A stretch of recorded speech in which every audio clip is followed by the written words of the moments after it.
We're live? I think we're live, people! Hey, everybody! It's Yu-Gi-Oh! Master 88 here, and welcome, one and all, to an open chat. This is my first open chat in quite a long time. Very long time, actually. Before I get started, I just want to let you all know, if you want to see more open chats just like this, then smash that like button and support my channel. Thank you. Also, there will be more open chats planned in the future, so stay tuned for further details at a later time. But anywho, tonight's main topic is my top 5 desktop environments for 2023. That is the main topic. I'll be explaining my top 5 desktop environments for the calendar for basically 2023 in general, and I will also be discussing with all my Linux buddies what their top 5 Linux desktop environments are, so on and so forth. So it's going to be a very good conversation. So without further ado, if you want to be invited to this open chat, just send me an email at ricky.clay@gmail.com and I will send you an invite, no problem. In fact, I will put a reminder in the chat for people to go to this to email me at this email too, so that way you all can get the invite if you want to come and say hi and talk about Linux desktop environments.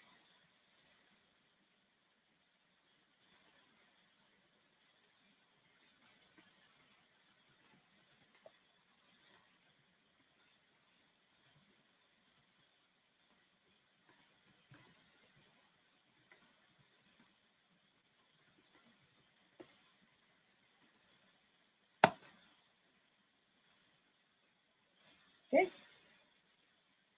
All right. All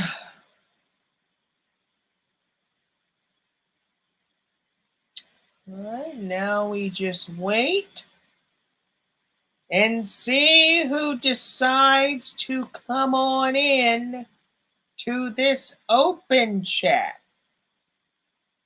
It may take a few minutes for people to come in here. So while I wait, I'll let some people know that we are live.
Sorry if I'm silent for a minute, everyone. I'm just seeing who wants to seeing just making sure to let everybody know that we are live.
Okay, that'll do it.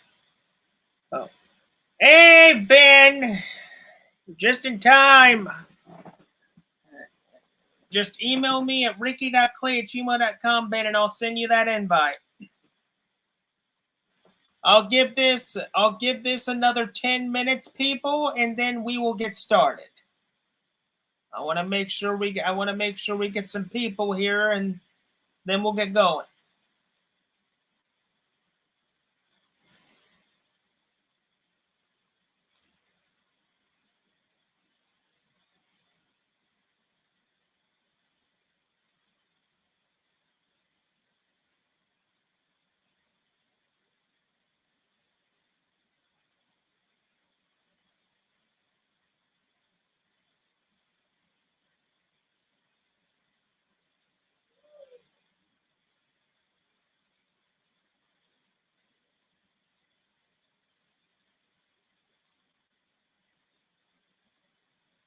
Okay. One invite coming up for Benny Boy.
Hold on just 1 second, Ben.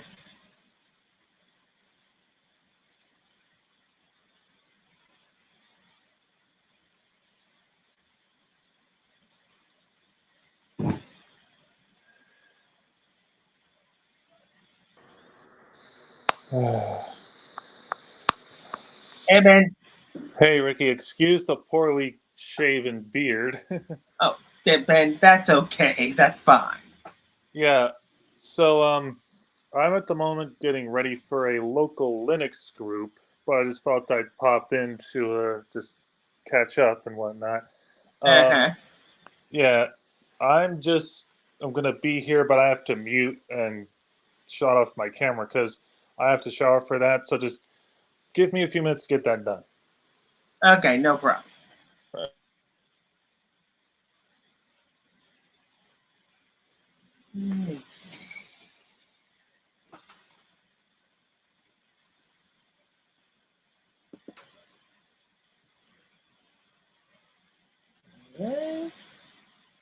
Excuse me 1 minute, people. I'll be right back.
Okay, I'm back, people. Sorry about that. Okay.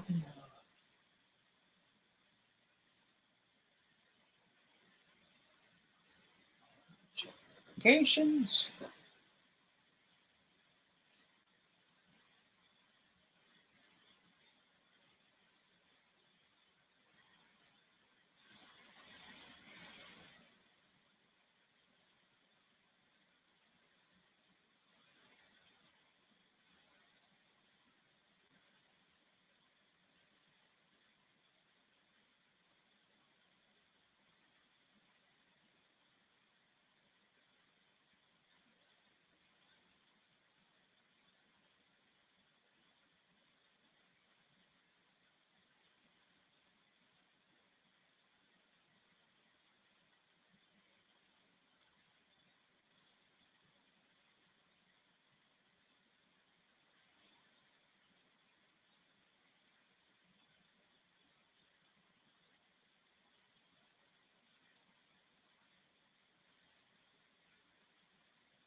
I'll give it about 8 more additional minutes, and then we'll get started with the main topic, ladies and gentlemen.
Okay, Ricky, I'm back. That took a little longer than I first thought. Oh, that's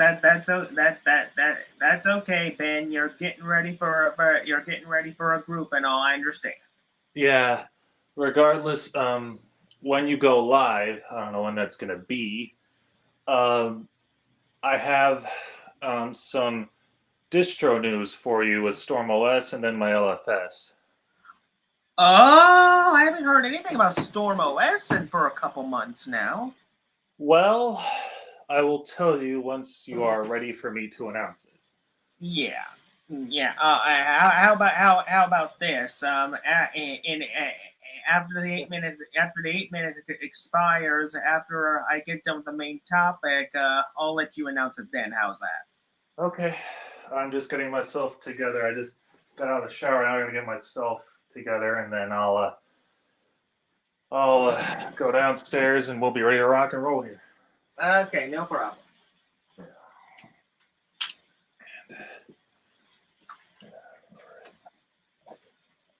All right. And by Hold the on. way, my LFS system is called Xenix OS. Xenix? Yeah. Oh, okay. Yeah, and it's got XFC by default, Calamare, and Scratch package for a package manager. There's no GUI on top of that, but we'll get more into that and more details when we start the podcast and everything. But yeah, that's just kind of a quick, short thing about it. So, All right. yeah. Well, we'll discuss more about it after the main topic. How's that? Okay. All right. Hold on just 1 minute. Sure.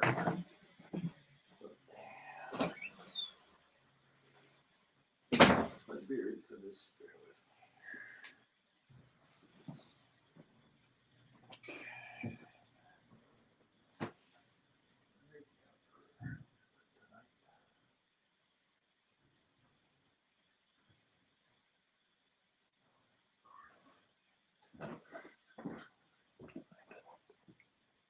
Get it all.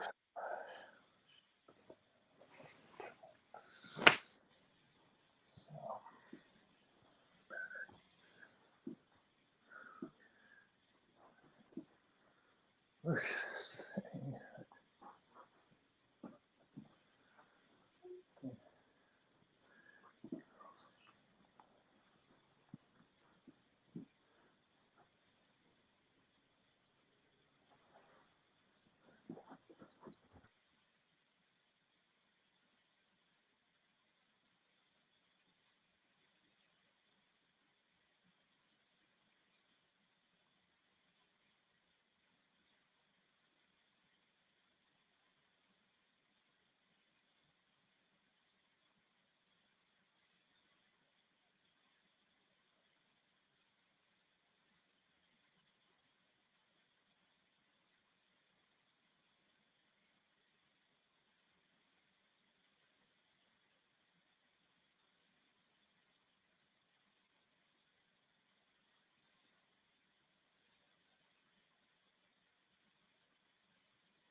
That's done. Okay, people, I'm back.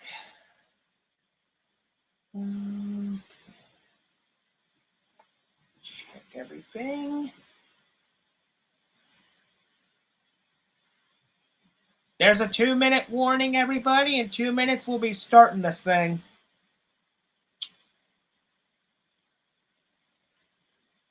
Okay.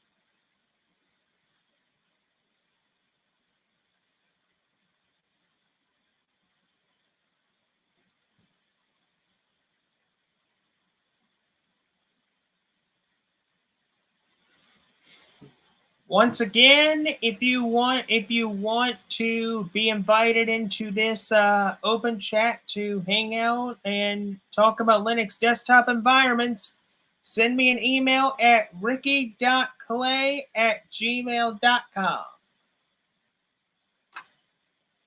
Once I receive your email, you'll get an invite.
Okay.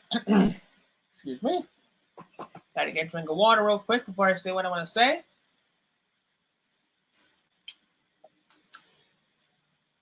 Okay. Okay, I think that's pretty much it. The 10 minutes has officially expired. First up, welcome everybody to the top 5 Linux desktop environments open chat.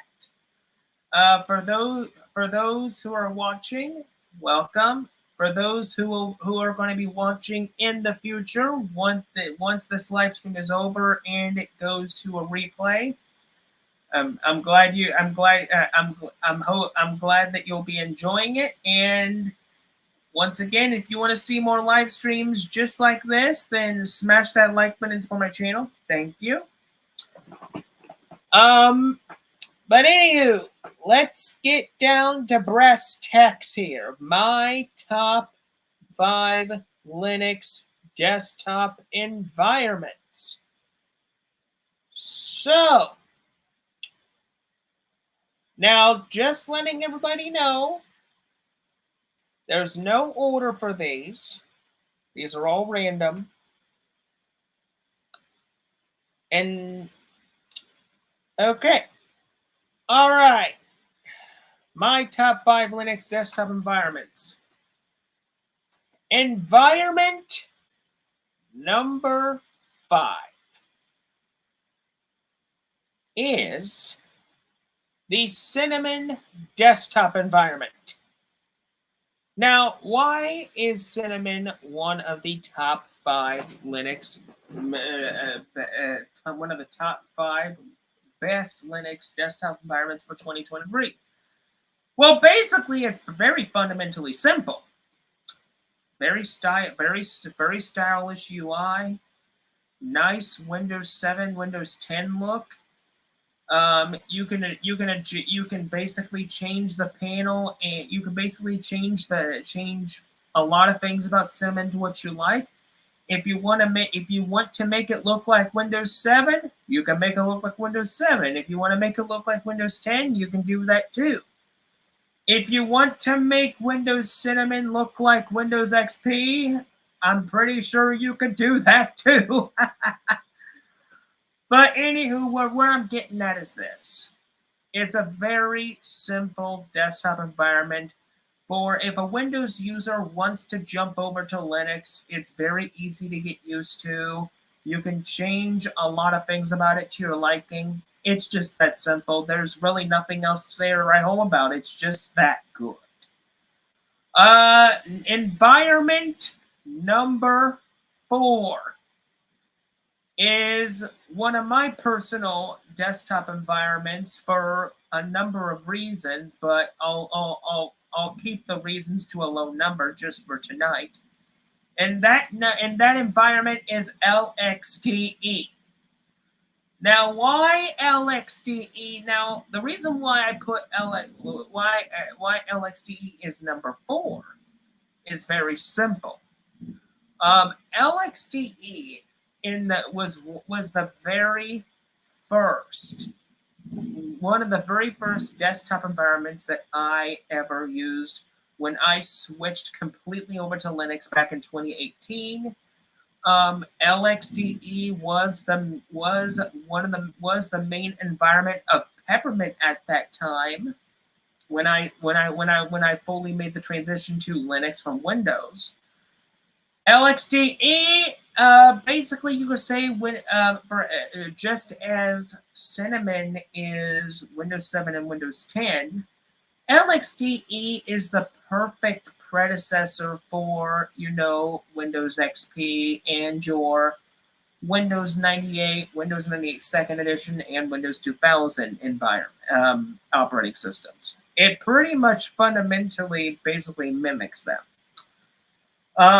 Basically, just like with Windows, LXDE has a nice system tray, nice panel, nice menu. With LX Appearance, you could change a lot of things about the environment to your liking, such as theming, wallpaper, icons, etc. But the biggest plus I love about this environment is when it comes to wallpapers. The original LXDE wallpaper, the wavy blue with the LXDE logo, there's just something retro about it. It feels retro. It feels like it pretty much feels to me like it's the type of environment that you would be on if we were using an old machine from like early 2002, 2003, or 2000, somewhere around that era. It just feels like that. The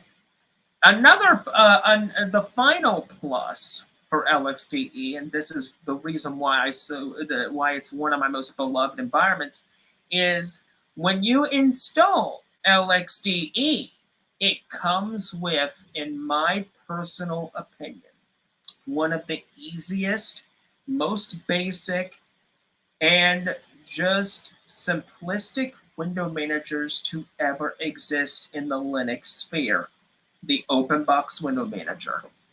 My personal favorite window manager. So that's pretty much one of the reasons why I like LX. That's the final reason why I like LXDE. Number 3, the third desktop environment on the top 5 Linux desktop environments for 2023 is GNOME Free. Now, me and GNOME Free have this like love-hate relationship.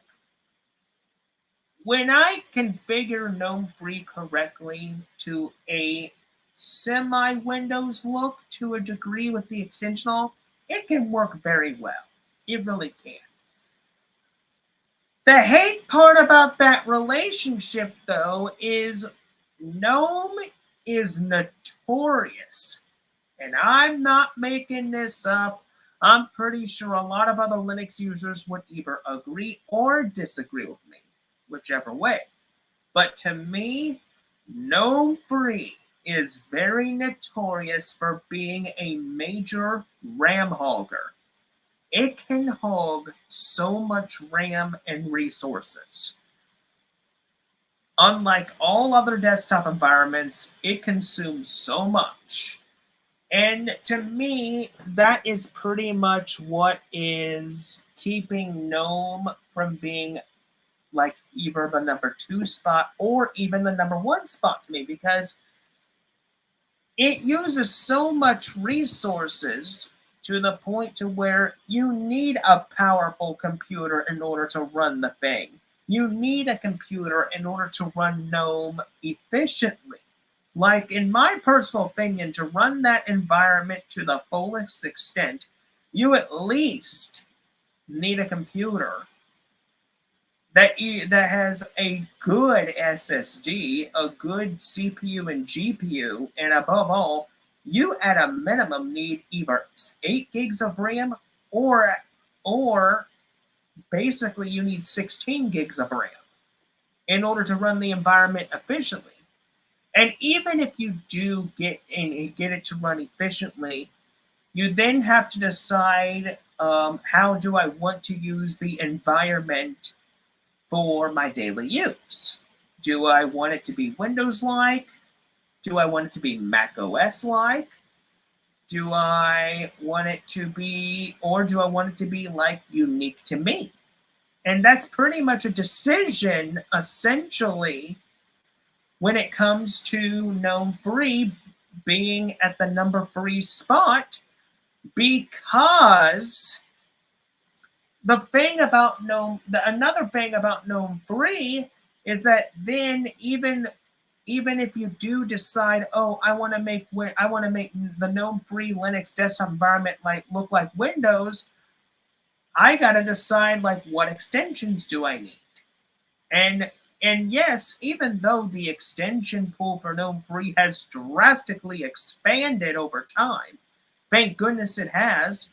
And even though the GNOME team have made applying extensions far much easier than it used to be, I still think that GNOME has a long way to go before it pretty much proves to be a more top-tiered desktop environment than the other environments. That's just my opinion, though. Okay, the number 2 desktop environment of my top 5 Linux desktop environments for 2023 is KDE Plasma 5.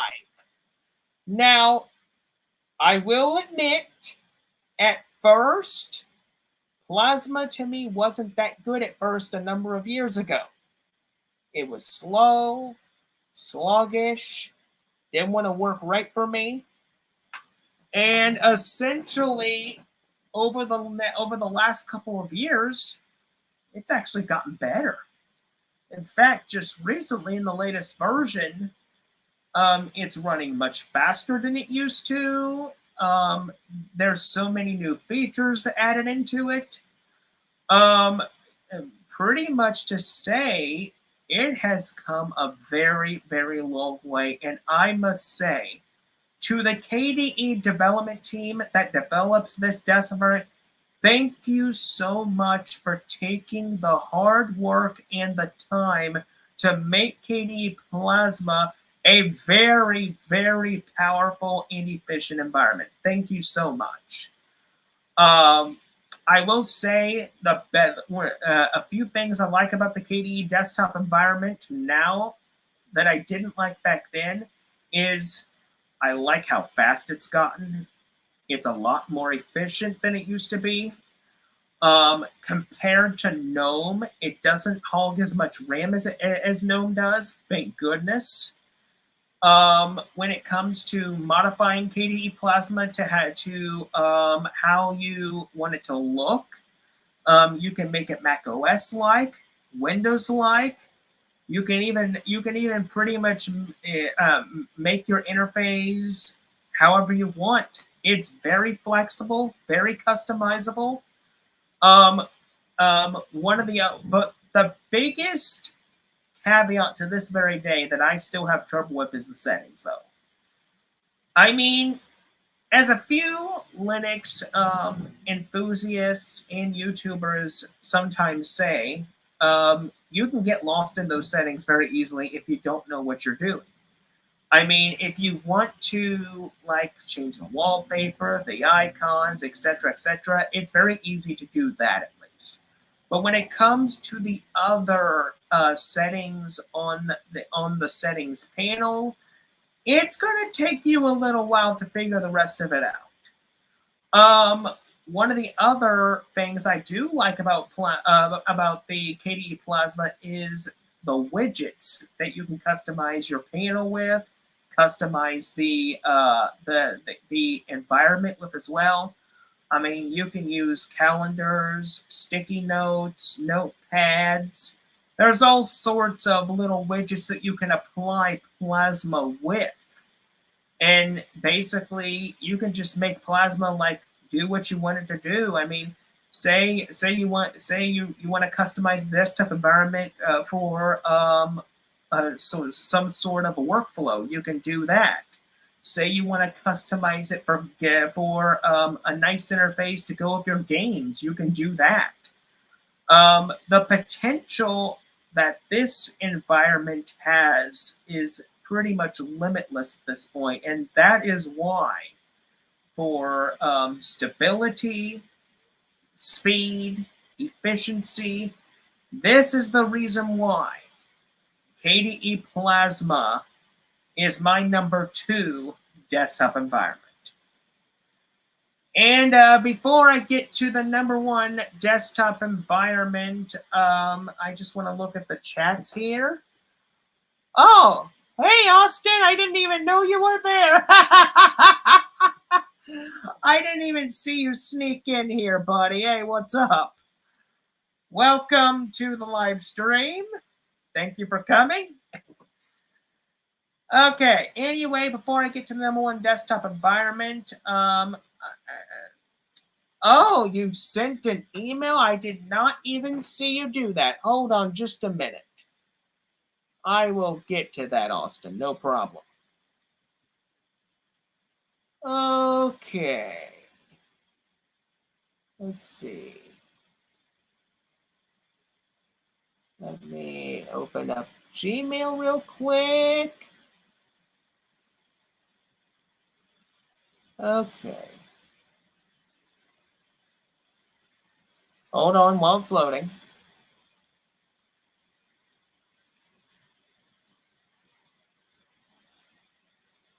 Okay, let me just get the invite.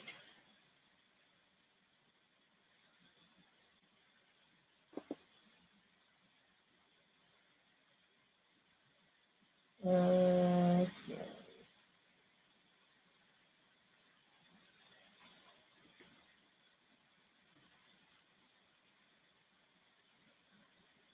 All right, I sent it. You can pop in here. Before I get to my number 1 desktop environment, people, let me just go take care of something real quick, and I will be right back.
Well, there's somebody I haven't seen in a while. How you doing, man? Oh, doing good, doing good. Just pretty much doing my live stream. Hold on, holy crap! I just heard what we were saying, and then hearing back on YouTube, so I had to exit out of YouTube on my phone. Oh, that happens to people all the time. Basically, just either mute the stream itself, and that's fine. Well, I'm on mobile YouTube, so I couldn't do that. Oh, okay. Well, Yeah, you I'm can't do that. I'm about to hop on my computer YouTube, so it'll be easier. Okay. Okay, no problem. Well, if you're gonna hop on there, could you like mute the mic or something? This way the echoing is minimized, please. Of course. Okay. All right. Sorry about that, folks. I'm back. I had to take care of something. So, with that being said, it's time to get to the #1 Linux desktop environment for 2023. Now, for the #1 environment, folks, I had to think very long and hard about this because since there's so many desktop environments for the operating system, I had to research, I had to think, and it took me a long, long time to get to this point. But my #1 desktop environment for Linux in 2023 is none other than XFCE. XFCE is not only the top environment for 2023, but what some people don't know about it is it's actually one of the oldest environments in the Linux sphere. It pretty much goes back 25 years ago, actually, to the BSD days. So that's a very seriously old environment, but it's one of the few environments from that era to still get updated to this very day. A few factors about XFCE. Basically, for those who have never used Linux or that are planning to switch to it at some point, how the XFCE desktop environment is laid out is very, very simple. Right up here, you got your panel. On the left, you got your start button. On the right, you got your system tray. It's that simple. You can customize the panel to your liking. You can put workspaces on it. You can put it can also serve as a quick launch for you to add programs into it, just like Windows does. The panel also has the ability, just like Windows, if you want to put it on the bottom, you can. If you want to just keep it on the top, you're able to. If you even want to put the panel on the left or right side, you can do that too. Another factor about XFCE is there is a lot of customization that goes in that you can do to it, ranging from wallpapers, icons, theming. There's also specific theme packages for programs as well. So there's a ton of things you can do to XFCE. And basically, from those factors alone, that is why it is the top #1 desktop environment for 2023. And with that being said, folks, that is my top 5 Linux desktop environments for 2023. I hope you enjoyed. I hope you all enjoyed this topic as much as I did. I will be streaming for about 30 more minutes, and after the 30-minute clock is up, we'll be wrapping things up here. But I do want to make an announcement. The next live stream that will be for my channel, and this is for the main channel, by the way, will be an Edo Pro Dual Night tomorrow night. I will be streaming Edo Pro tomorrow night at around I think 9:30 10 o'clock in the evening because I have to work tomorrow. I have to pretty much work tomorrow night, so I won't be able to live stream until I get off work. I could do it earlier, which that actually might work, actually. So I think what I'll do is 5 p.m. tomorrow evening will be an Edo Pro duel night. I pretty much had to clean out my Edo Pro as of recently. I had to clean out so many decks, it wasn't funny. The only decks that remained was pretty much almost about, if I had to count, at least 10 decks remain, almost 5 decks remain, because there was a whole bunch that I'm not using anymore. So that'll be for tomorrow night at 5 p.m. Edo Pro Duel Night. As for any other future live streams that I have planned, there's no other live streams planned as of yet. If one is planned, you all will be the first to know through a channel update mainly, because that's how I announce live streams mainly. As for what content is coming to tomorrow night besides the live stream for Edo Pro Duel Night at 5 p.m., 2 deck profiles are going to be uploaded tomorrow night, folks. 2. ABC Kaiju, which I recently updated the real model, and that real model is on Edo Pro right now with the modified adjustments. The second deck profile is a modification of the Darkhold deck that I posted about a few weeks ago. That one's also been modified. So those 2 have had readjustments, and they are being re-uploaded with their adjustments. So keep a lookout for those, along with the Edo Pro Duel Night tomorrow. As for next week, I'm not sure what's going to happen next week. You guys are just going to have to wait and find out. Things can change at a moment's notice. So just keep an eye on my channel and we'll see what happens. So as for the final announcement that I do want to get out of the way, before we pretty much get on to whatever else you want to talk about, I do actually have a plan towards the end of March, going into early April, to do a live Linux installation. Now, I have not decided which distro I'm choosing yet. That'll be decided in the weeks ahead. But just letting you all know who watch my Linux, computers, and tech content. Towards the end of the month, going into early April, but in that time frame, there will be a live Linux installation and review of a Linux operating system of my choice.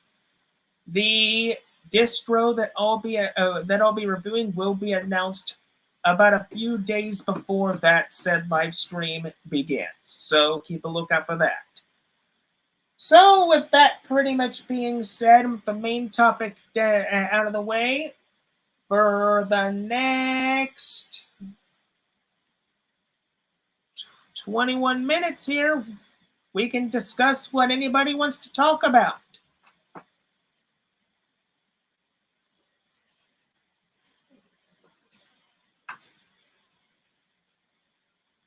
By the way, you can unmute yourself now, Austin. I figured. Well, you know, Ricky, will we wait on people trying to figure out what they want to discuss? Me and you could put on a little show for them. What do you what do you have in mind? Simple. We show them what me and you do in the background with like all these different Yu-Gi-Oh role plays that we normally do. We have one little duel. Go as many rounds as we need to.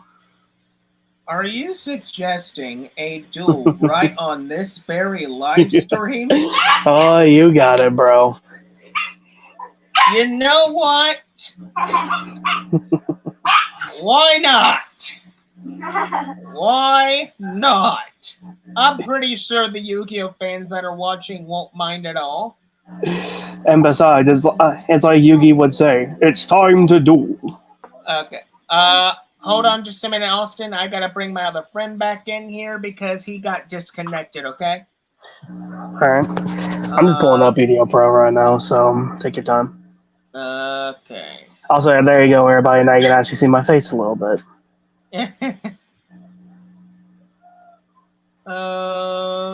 Okay, so let me just go get him real quick. God, I have like a crap ton of decks on here. And that's just Sounds like somebody else needs to do some spring cleaning too. No, it's not that. It's like half of these are roleplay decks, and then like there's some where I'm tinkering to try and face others with without having to use roleplay methods. Well, it sounds like what you need to do is you need to basically make some more non-roleplay decks.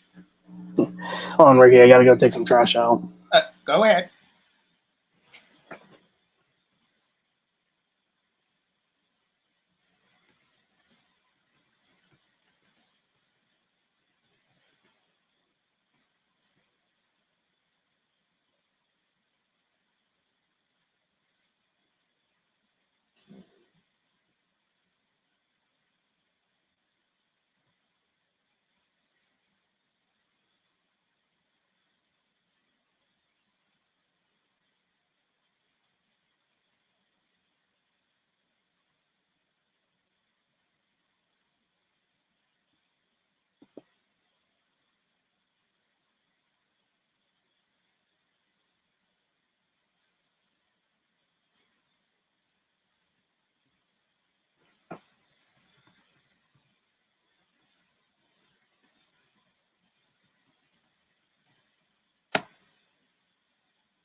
Okay.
Sorry about that. I had to send a message real quick.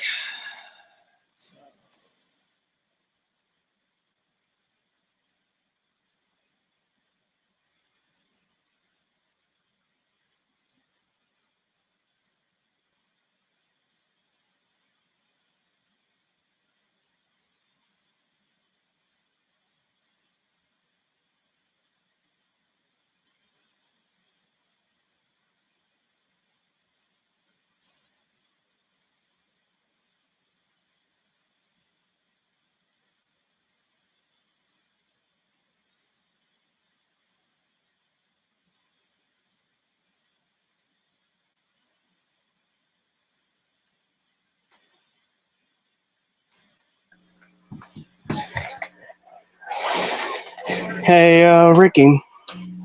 Yeah. In spirit of us dueling again, I brought my good luck charm.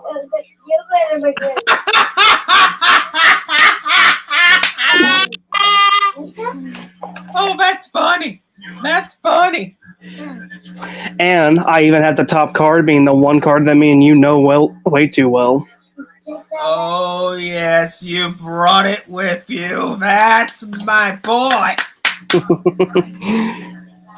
Okay. Let me fire up Edo Pro then. Here. I forgot to do the last one. Put both of them in and cook him up. Alright.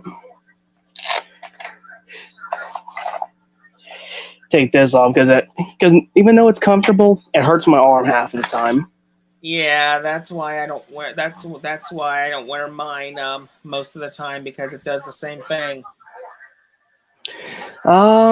Ricky, just pick a number 1 through 3. 1 through 3. I think number 3.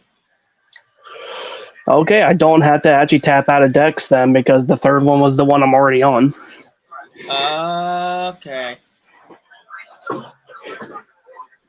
And you know what? Just so people can see what the heck we're doing, I might as well just tell macOS and to share the screen. Might as well. Might as well.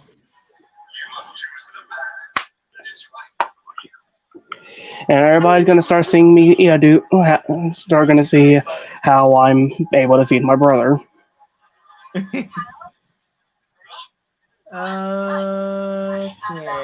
And no, Ricky, we don't purely feed him this all the time because he does eat every now and then. Well, yeah. He'll eat his fruits. He'll eat some chicken nuggets. Nothing too special. I eat some chips every now and then. Yeah.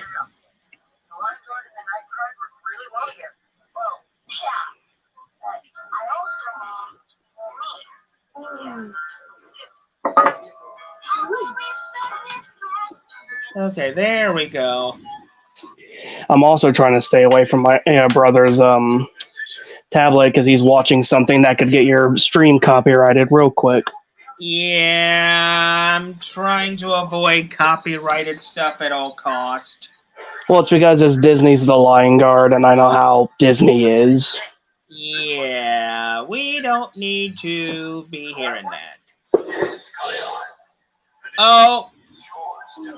Oh, that's okay, Ben. Oh. What's going on? Oh, my friend had to go. He has to go to a group. Okay, so let me just make sure I got nothing running in the background. You know, after the stream, we could head into a VC with Ender and CJ. We could. That's what we should do on EDO Pro Night. Whenever you're also doing your viewers, you should also have me, Ender, and CJ duel your viewers. That way we can get all types of duels done. Well, the thing is for EDO Pro Duel Night, basically how that works is I basically live stream myself dueling on EDO Pro, dueling various people that come into the EU casual area.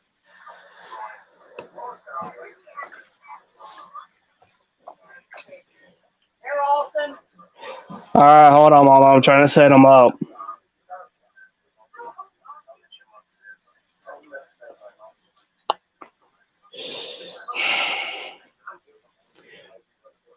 This thing may look easy, but it's a pain. Oh, I can tell. I can tell it's a pain.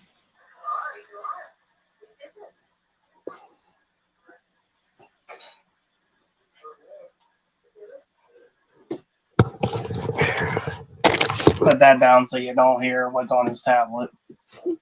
Yeah, that's a good idea. Okay, let's see here.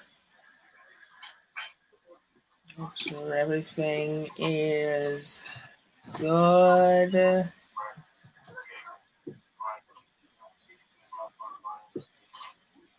Okay. Hold on just 1 minute. I'll stop right back.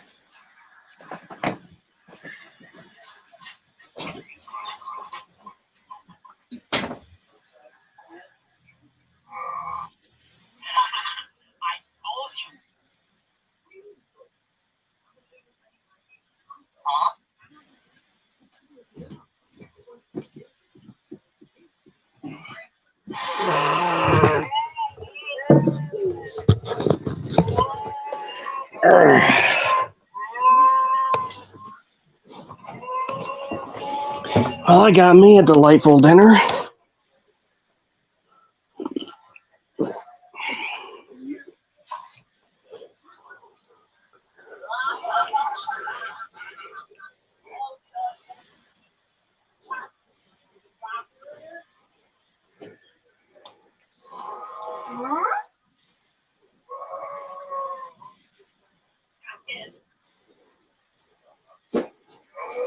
Hmm.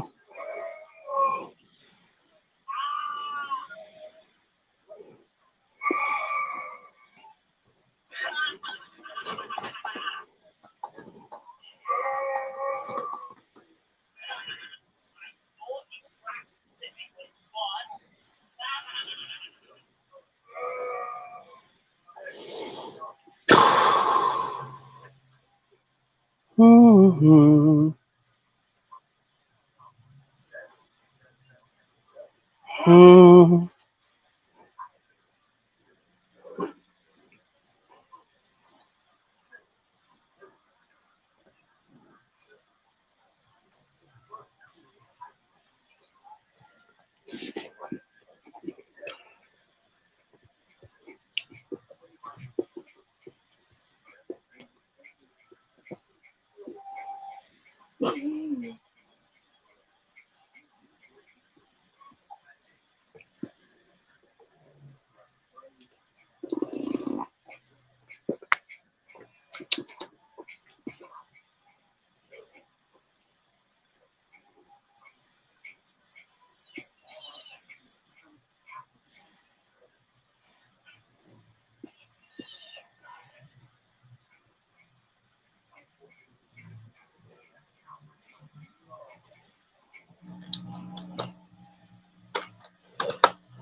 Oh, shush it.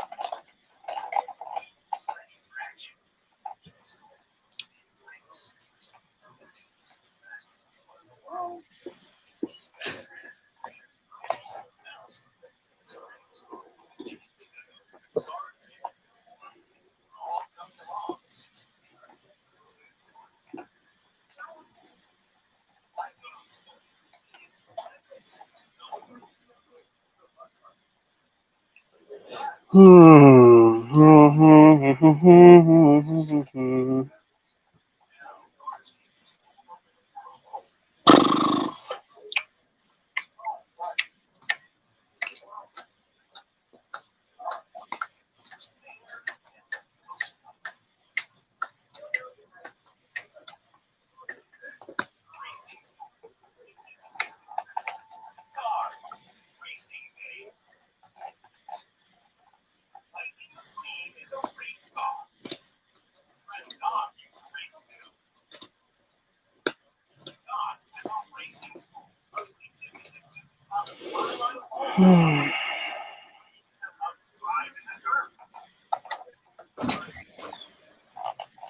Okay, that's all taken care of.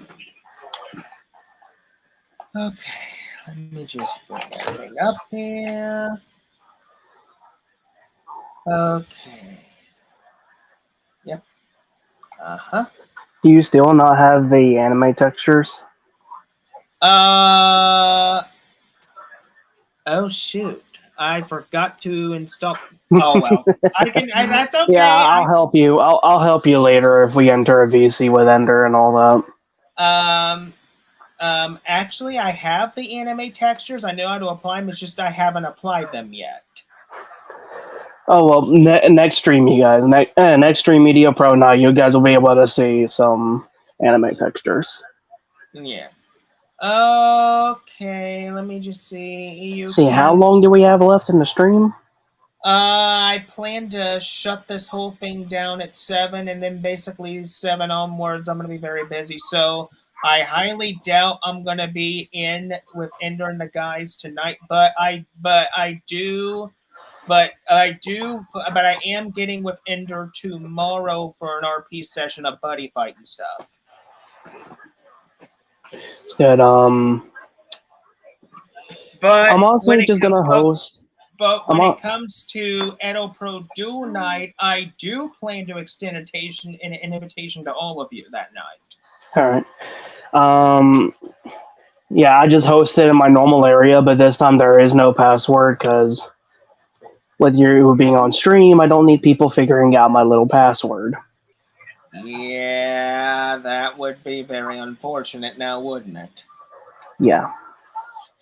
Okay, so yeah, I think you know the drill with these types of duels. So let me just pick something here. Yeah, and of course, you could probably see it's the normal roleplay setup because that's all I really do have at the time with Yu-Gi-Oh! Is I just do roleplays.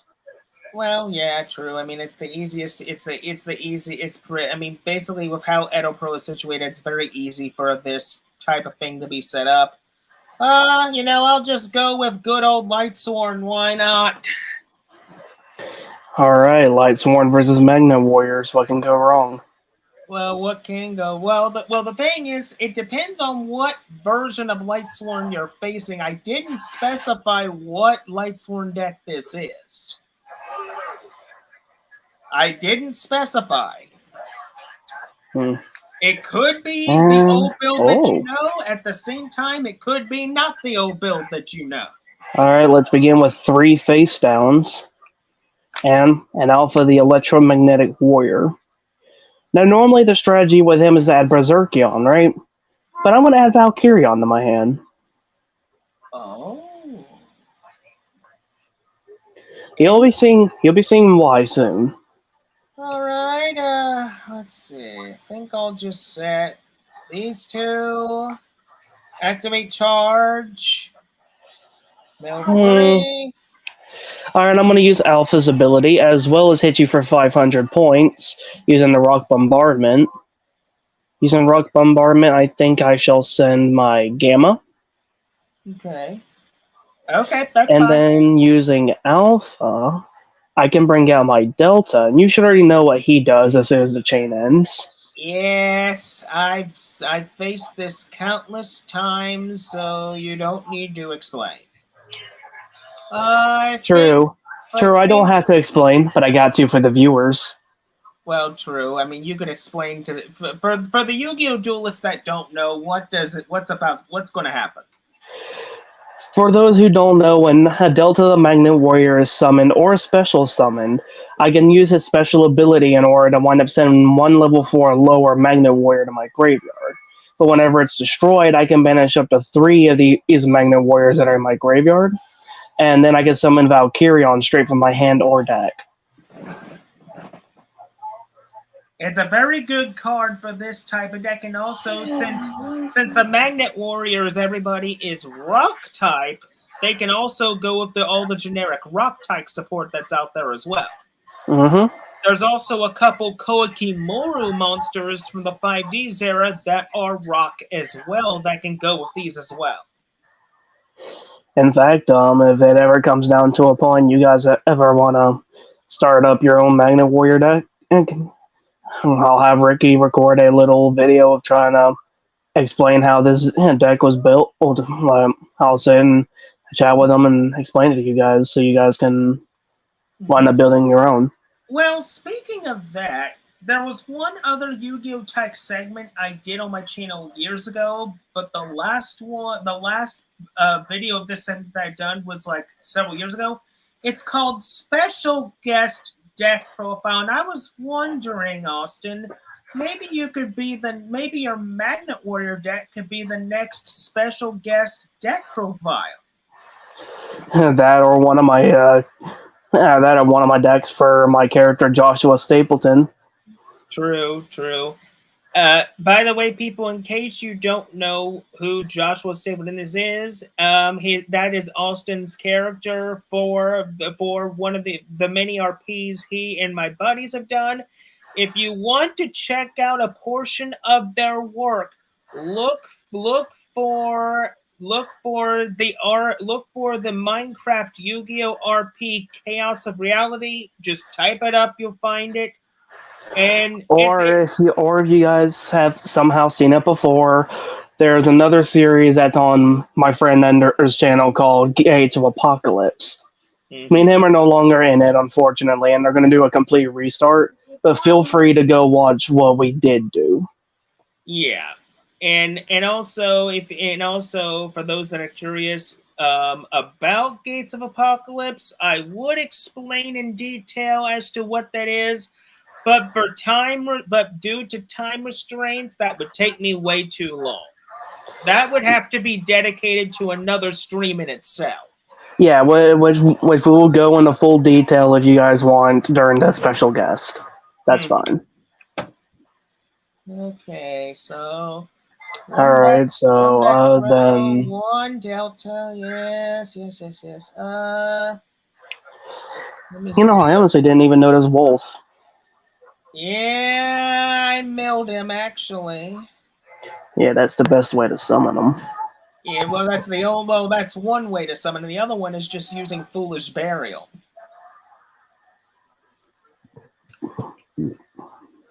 Okay, Minerva, thank you.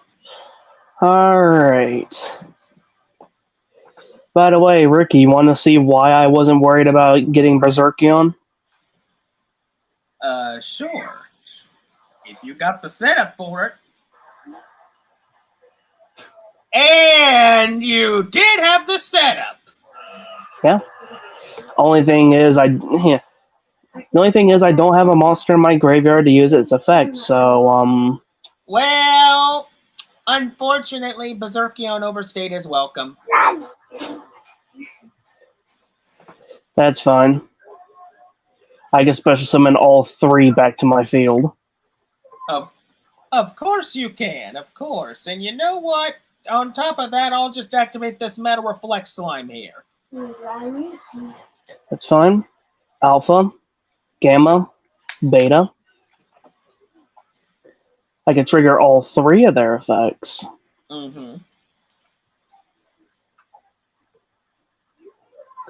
Which then will allow me to summon yet another Alpha. Then we'll add to my hand. Let's grab Espelon. And then use you to grab another Berserkion. And what can we bring out? I think we're going to try and go risky here. So you're just Skull Dread. Okay, which means you get to use his effect to draw 4 cards, but you have to send 3 cards back to the bottom of your deck in any order. Thanks to Delta, I can just bring out Valkyrion. Oh. Now, I'll send these, this, and you know what? Let's send you back into my deck. Put them in these order. Since I special summon Valkyrion gets a power boost. Let's play my Fusion Gate. And then we're going to bring out Imperial Magnum. Then we're going to play some Graceful Charity. Which, by the way, if you guys don't know, this card is completely banned in the actual Yu-Gi-Oh! Stuff. But the thing is, though, the only format it's not banned in is GOAT format. Or roleplay format, depending on if you know how to do that. Well, or roleplay format, because the thing is, most roleplay formats go by a customized ban list of the admin RPers choosing. They're the ones that decide what goes on it and what doesn't go on it. Pretty much.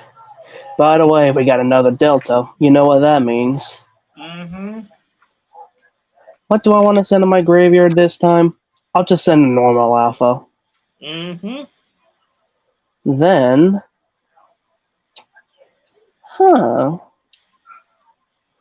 you know, sir, I might be able to get over your Metal Reflect slime. Oh, look at that big boy. It doesn't work, unfortunately, but hey, it would be pretty funny if it did. It would be pretty funny if it did, but unfortunately, due to game mechanics, that logic does not exist. Which is why I'll just use this. Now that logic will work, actually. Oh, darn it, I have to discard a card. Apparently, Yeah, apparently I'm blind because I'm not able to read my own card effects. but the thing is, though, you can have Magnum attack the slime ball. I was trying to get rid of it in a cool fashion, but guess it didn't work. Well, yes, because the biggest caveat to Magnum Warriors, folks, is they go through their hand like water. Unless you're me in rare circumstances where you just don't wind up using your entire hand. Okay, let's see what I can fish out with this Reborn here, and I think I know what we'll do. I think I'll go and get this Garoff right 9. here.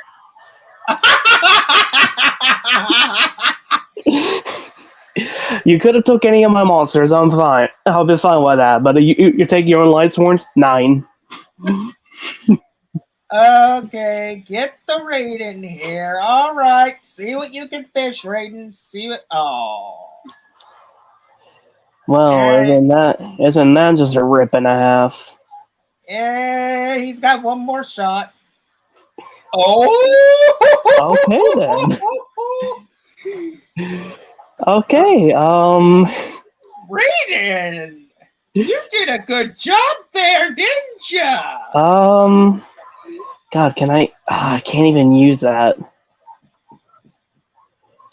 Yeah, I guess Ricky. I was going to try and use my unicorn and one of my current magnet warriors on the field to try and go into this card, but apparently I need 2 earth monsters. Nightmare Unicorn is not an earth monster. It's a dark attribute, so no, you can't do that. Even if you wanted to try to do it, you couldn't. You know what? I'm going new school, but I'm also going old school for all you guys who know old Yu-Gi-Oh! I'm bringing out the Blackluster Soldier. But the Super Soldier version, though. Well, the Soldier of Chaos version, though. And Well, you know, that would work, though, if if my Raiden did give me that turtle, though. Yeah. That's the one thing about Raiden that makes him so good is the fact that he can just mill anything at any point. Okay, get the Twilight Sworn version of Lila. And that's a Synchro Summon. Okay, mill. Lila's effect, mill. And then what we're going to do.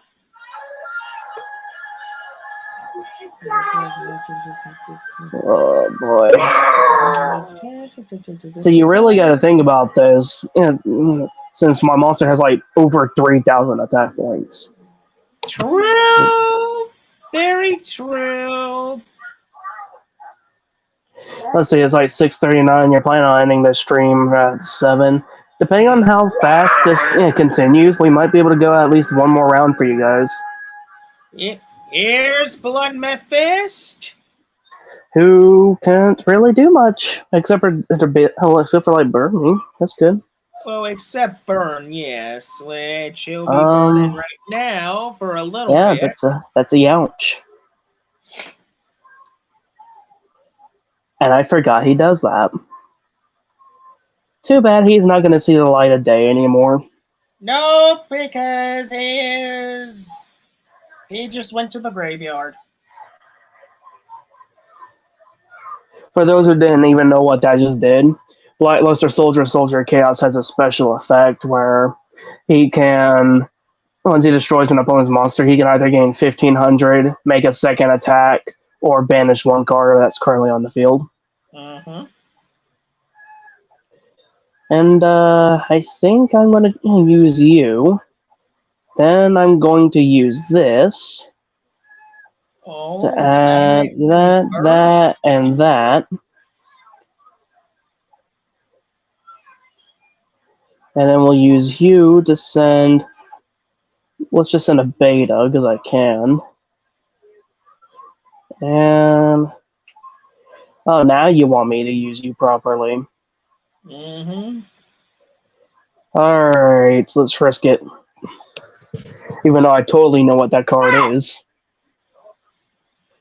And let's finish it with a classic. Blackluster Soldier, Soldier Chaos, Chaos / Attack. And that is game. So what we're going to do is I'm going to switch my deck and prepare for the next round, because there is enough time for another round. So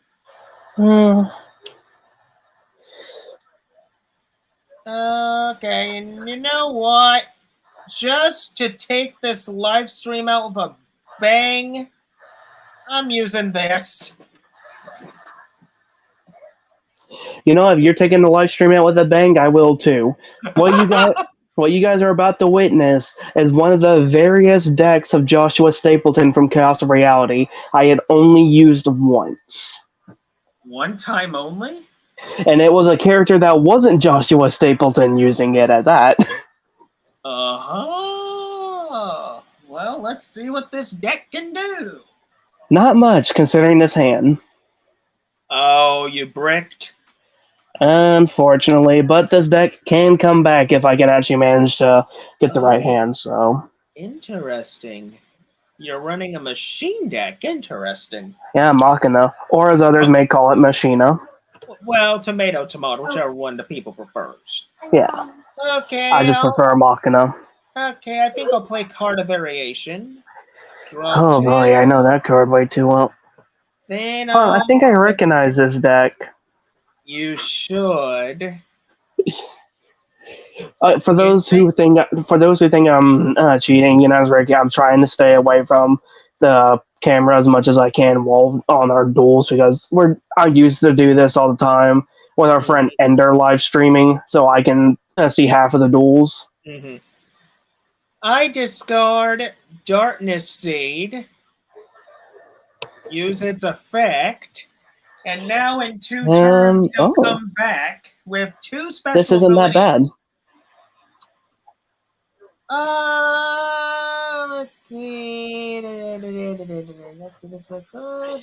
The Machina Soldier.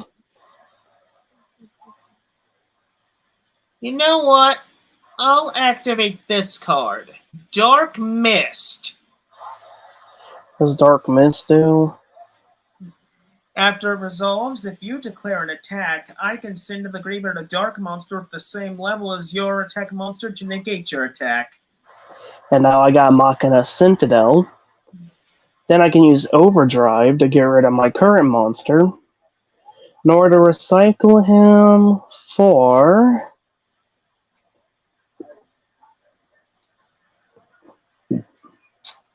It's quite a toughie.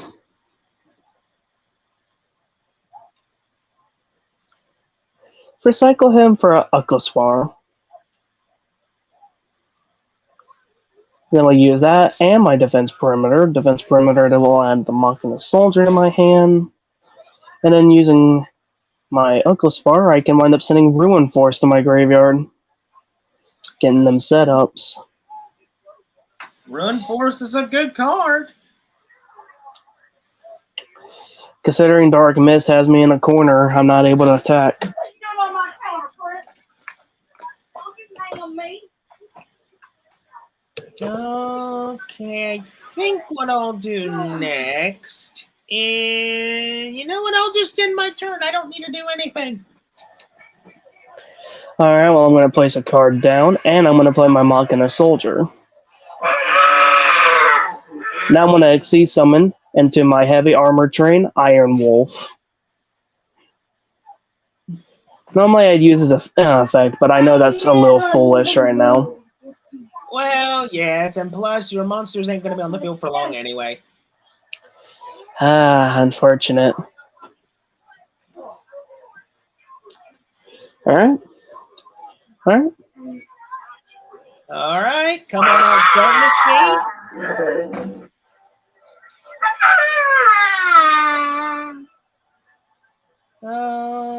Okay, so I can't really do anything else, so I will end my turn. Alright, what do we got? I think we're gonna start off with a little Monster Reborn. To bring out... We'll just bring back Soldier. Reason being is because I got an Overdrive face down. Thanks to Overdrive, I can grab Aerator. And then Defense Perimeter. Bring out Uncle Spar. Uncle Spar can use its effect. So I'm going to put him in defense so that way I can wind up using his effect and send a Defender. Mm-hmm. Unfortunately, that's all the plays I can really do. And I draw. Oh. Okay. Let's see here. I can't really do much. Actually, Ricky, here's a sneaky little fact. Did you know this deck does not run any other cards in the extra deck besides Xyz? Fingers crossed. That's an What? that's an interesting fact. Do what, baby? When's you eating? No, You need to eat. I will. No, thirsty. You thirsty? Okay.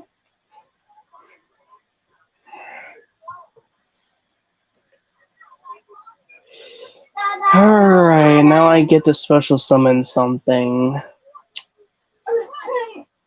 I'll just bring out a Possessed Storage, who doesn't really do much, but thanks to Defense Perimeter, I can just bring Alcaspar back to my hand.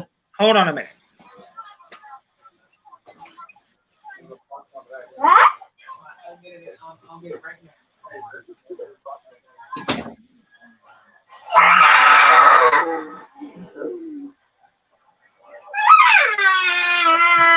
Then we can send that to my grave.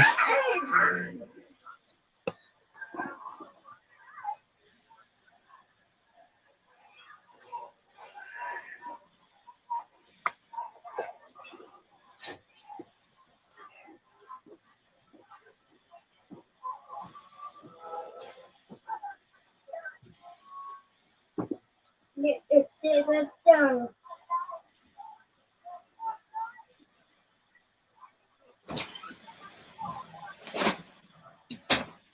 Okay. Let's see what we can do here. No. While you're gone, I finished off my combo. Oh, good. Oh, I can't do much either. I have to end my turn there. Alright, let's go ahead and get some Ruin Force on the field, shall we? Oh, here comes the big boy.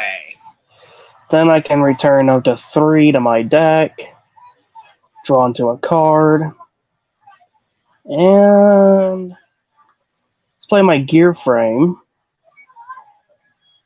Using my Gear Frame, I can add this to my hand. And then we'll play Iron Wolf. Uh-huh.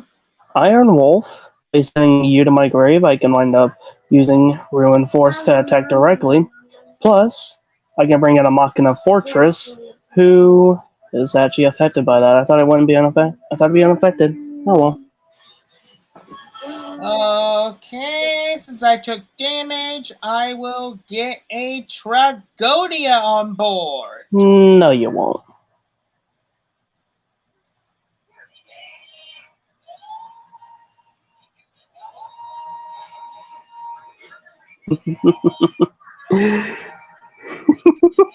Interesting. Good. Yep. All I can really say, Ricky, is the minute Ruin Force gets on my field, it's game over. Which, for those who didn't understand what just happened, Ruin Force has a nasty little ability where during the battle phase of a card effect activates, or just any card in general, I can trigger its effect and lose half of my life points, negate the card's ability, and then my opponent also loses half their life points. Yep. So, you have anything else there? Nah.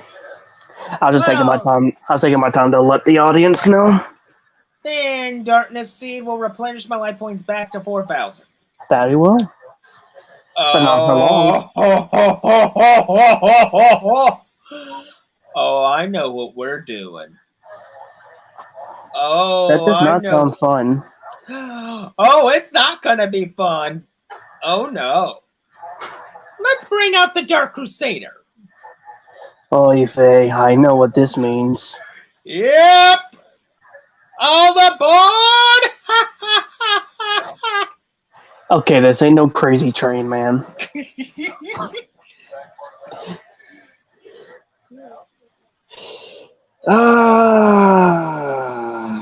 It's either you do something now or this thing gets bigger than a humpback whale. Unfortunately, I'm not able to do anything per se because my card only works during the battle phase. Okay, then we'll just send another Dark to Gray, putting it to 24. Then we'll just send another Dark to Gray, putting it to 28. Jesus. Now we will enter Battle and give that Iron Wolf a derailment. No.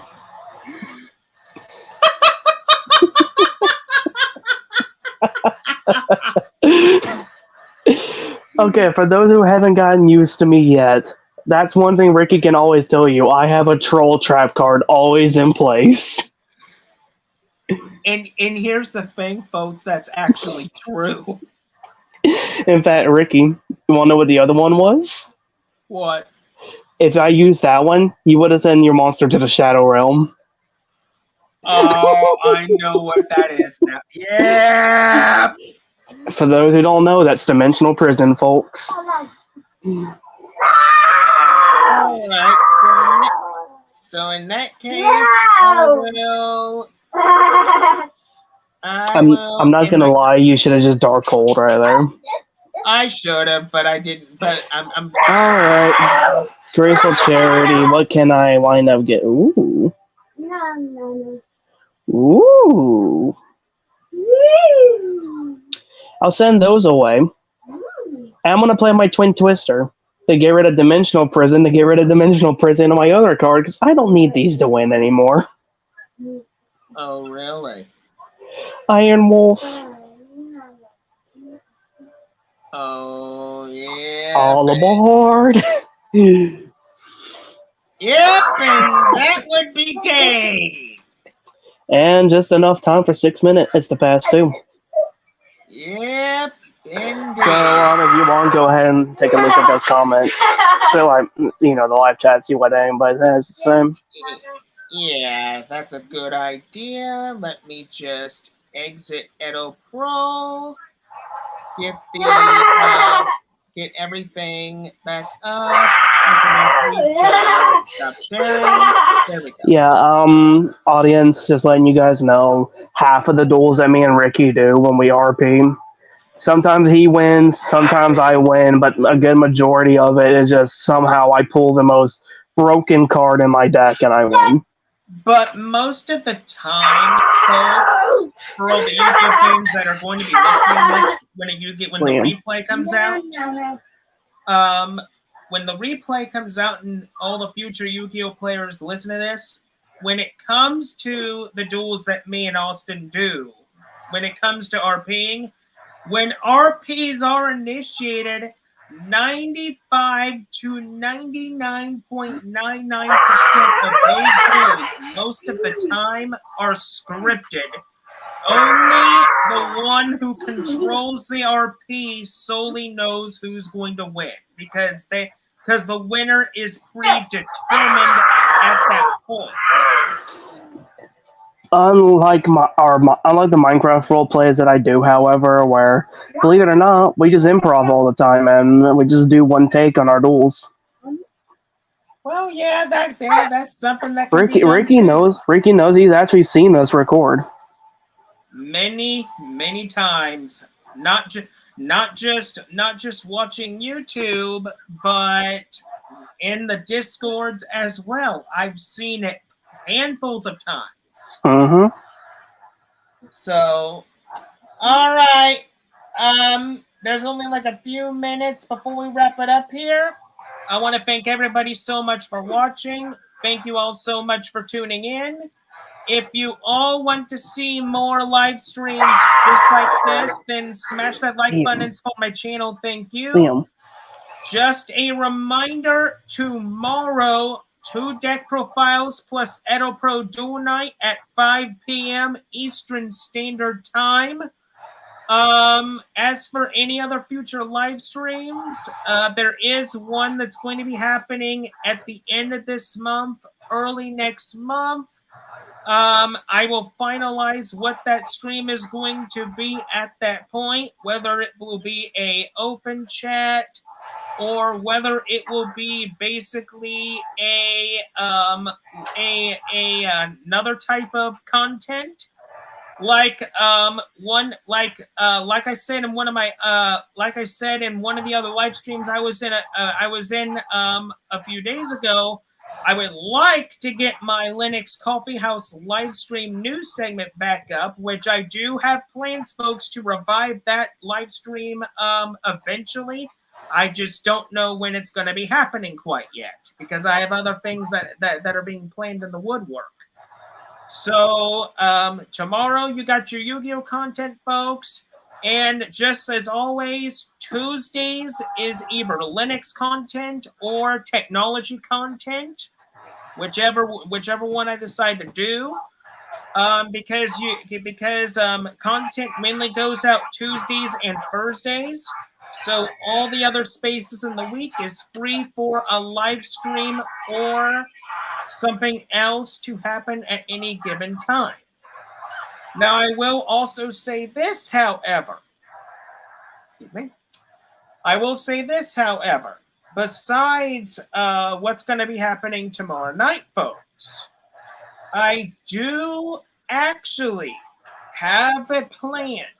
At some point in time, I don't know when, I don't know where, but it's coming down the pipeline soon. I plan in the near future to do a dueling book live stream showcasing not just the newest Orichalcos Challenge deck profile, but for the first time ever in several years, you all will have the opportunity to see the Orichalcos Challenge deck in action live on Dueling Book very soon. Keep a lookout for that live stream. That'll be coming at the near future. The 2023 revision of the deck is being finalized. And remember, folks, like I said in my last Orichalcos Challenge deck profile, there's 3 versions of the deck. Low power, high power, and the dreaded Nightmare Mode, which only one person has beaten Nightmare Mode so far. And guess what? Might as well try and make number 2. That's right, and I'm confirming for you guys, I will try and make it to the stream. Well, when that stream is announced and it's in full effect, I'm pretty sure he'll stop by. I'm sure all my other Yu-Gi-Oh pals will stop by as well. Just letting you guys know, don't be surprised if you see Ricky fighting my own personalized deck, Dragon Ball. Oh, yeah. It's not just I that uses custom deck profiles. A lot of the buddies you guys see here, we specialize in custom cards as well. I'm not the only one here. Yeah, it's just mine's still a work in progress, so I'm probably going to hop on Dueling Book eventually and finish it up. Yeah. But no. As for the status of the Orichalcos challenge, I finished the final erratas in my card maker last night. Everything is published. All I gotta do, folks, is update the card erratas that are on Dueling Book, and then eventually there will be a deck profile of all 3 versions on there. Plus, there will be a live stream in the near future. I just gotta finish everything up. So, if I had to give a time frame for you guys for when the 2023 revision of the challenge will be finalized, keep a lookout between late April and early June. That's the time frame I can give you, because the thing about building the 2023 revision, it's taken me a lot of time to balance out card erratas, making sure they're not as OP as they used to be, because right now the current version that is in my Dueling Book database is the 2021 revision, and that revision is 2 years old at this point. So I have to update it to 2023. So as a reminder, once again, between late April and early June, expect not just the deck profiles for all 3 versions of the Orichalcos deck, but a Dueling Book Orichalcos Challenge live stream. There will be souls taken for the Great Leviathan, I guarantee it. And also, not just that, there will be a lot of wins, there will be a lot of losses, but it's all in the good name of fun. So keep a lookout for that in the future. But anyway, people, it is now the 7 o'clock hour. It is time for this live stream to end. I thank you all so much for watching. Keep a lookout for the content that's coming out tomorrow. And also keep a lookout for the content that's coming out next week. But until then, this is Yu-Gi-Oh! Master 88 saying see you later. Thank you for watching. And we got Austin TDMSSJ, you guys, saying we'll see you all in the next chapter. Thank you all for watching, people. Have a good night.